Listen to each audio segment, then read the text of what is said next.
अगर आप इज्जतदार हैं तो इस लड़की की वीडियो आपकी बेटी हो या बहन उसको लाजमी देखनी चाहिए, क्योंकि ये बातें जिंदगी में बहुत ज्यादा काम आने वाली हैं। और इस वीडियो को लड़कियों को ज्यादा से ज्यादा शेयर करें।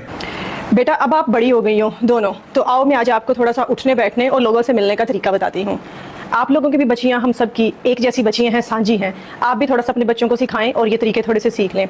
तो बेटा जब भी बाहर से कोई गैर महरम रिश्तेदार कोई ऐसे आते हैं तो आपने उनके साथ, अगर वो आपसे इस तरह गले मिलने की कोशिश करते हैं तो आपने ऐसे नहीं मिलना। आपने आके सलाम करना है या सर पे प्यार ले लेना है, जिस तरह बड़े बुजुर्ग प्यार करते हैं। सिर्फ आपके भाई, मामू, वालिद साहब, इस तरह के जो रिश्ते हैं वो आके आपको मिलते हैं, इस तरह बैग से सर पे प्यार करते हैं, आप उनसे मिल सकते हैं।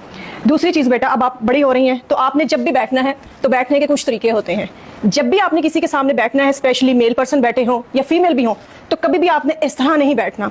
अपनी टांगों को हमेशा बेटा कवर करके बैठना है, इस तरह या फिर इस तरह। ये बहुत ज़्यादा जो है वो एक सोबर लुक देता है, बजाय ये कि आप टांगें खुली करके बैठे। और दूसरी चीज़, जब भी आप बैठे आपने ये ध्यान रखना कि आपके ट्राउजर ने आपकी पिंडली को छुपाया हुआ है। जितना भी मॉडर्न दौर हो, जितनी भी आपकी दोस्तें आपको कहें कि तुम पेंडू हो, तुम शलवार नीचे तक ट्राउजर पहनती हो, बिल्कुल आपने परवाह नहीं करनी। आपकी पिंडलियां छुपी हुई होनी चाहिए, पूरी टांग आपकी कवर होनी चाहिए, चाहे आप इस तरह बैठ रही हैं, चाहे आप इस तरह बैठ रही हैं, चाहे आप कहीं चल के जा रही हैं। और एक चीज़, जब भी बेटा आपने खड़े होना है तो खड़े होने से पहले पब्लिक प्लेस में या कहीं भी, या मेहमानों के सामने, पीछे से अपने कमीज को लाजमी ठीक करना है चलते हुए। मेक श्योर होना चाहिए कि आपकी शर्ट पीछे से कहीं भी अटकी हुई नहीं है। और एक चीज़, जब भी स्पेशली मेल पर्सन कहीं पे बैठे हुए हों, खवातीन के सामने भी आपने ऐसे ही करना है। आपकी कोई चीज़ ज़मीन पे गिरी हुई है या ज़मीन से आपने कोई चीज़ उठानी है तो हमेशा एक तो अपने दुपट्टे को कवर रखें अपनी पूरी अपर बॉडी पे, और दूसरा हमेशा यहाँ गले पे हाथ रख के तब आपने झुक के अपनी चीज़ को उठाना है या रखना है, जो भी आपने काम करना है। कभी भी आपने दुपट्टा साइड से हटा के इस तरह झुक के चीज़ नहीं उठानी।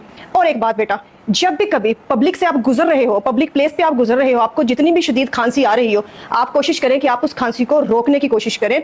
जितना आपसे जब्त हो सकता है आप कर लें, अनटिल कि आपका वो बुरा हाल नहीं हो रहा, वो आपकी खांसी ज़बरदस्ती निकल नहीं गई। वरना सुनने वाले जो मेल पर्सन या लड़के वहां से गुजर रहे होंगे, शायद वो ये समझे कि आप उनको मतवज्जो करने के लिए खांसी कर रही हैं। अगर करने की जरूरत भी पेश आए तो मुंह पे हाथ रख के दबी आवाज़ में खांसी कर लें। ये वो चीज़ें हैं जो हमने आजकल अपने बच्चों को सिखानी चाहिए और मैं अपनी बच्चियों को सिखा रही हूँ। आई होप आप भी अपनी बच्चियों को ये वीडियो लाजमी दिखाएंगे।